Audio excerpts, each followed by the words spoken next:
Hi everyone, welcome to a new devlog. In this episode we will see the new UI design for the health and resistance system, along with feedback for perfect block and some improvements for the enemy AI. So let's get started. I finally decided to design and implement the health system. Inspired by Zelda Breath of the Wild, the health system works similarly. The player will start with 3 hearts and will be able to get more during the course of the game. For the design, I wanted to use a minimalist and non-intrusive design, but following the aesthetics of the game. Each heart has a value of 100, which makes it much easier to do the calculations of health consumed, especially when the damage received affects 2 hearts. For example, if the player is at 210 health, and receives damage of 30, the third heart is reduced to 0 and the second heart is reduced by 20 points. For the health bar, I follow a tutorial from Cobb Dev where he explains how to make a material for a radial progress bar. I'll leave the link in the description in case you are interested. On the other hand, I also implemented the resistance system, which is similar to Dark Souls Poise. Resistance is the ability to block attacks. When the attack is blocked, the resistance is consumed. If we block many attacks and our resistance is depleted, the enemy breaks our block, leaving us stunned for a few seconds. Resistance is represented by the shield icon and the green color. The idea is that you recover your resistance over time and with potions. Another of this week's implementations is the feedback for perfect block.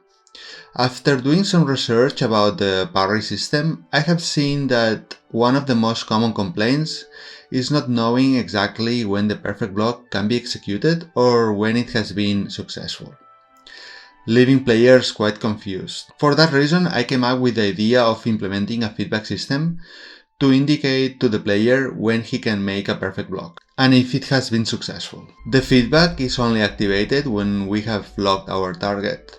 On the other hand, this feedback can be turned off in the settings. Finally, I have improved the AI of the enemy in 2 aspects, the behavior tree and the movement. Previously, when the enemy was chasing us and the player reached an unreachable area, the enemy stayed waiting in that position.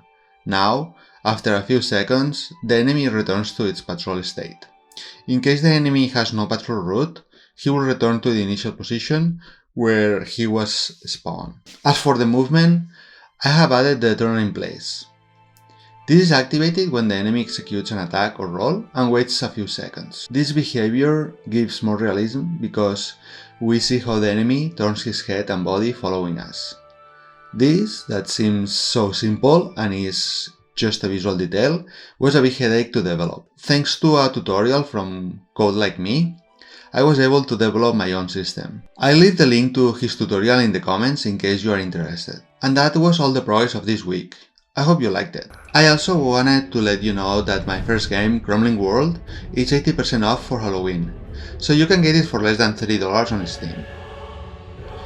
As always, don't forget to like the video and subscribe, and leave comments if you have any questions or suggestions. Thanks so much for watching, have a great day, and see you next Monday.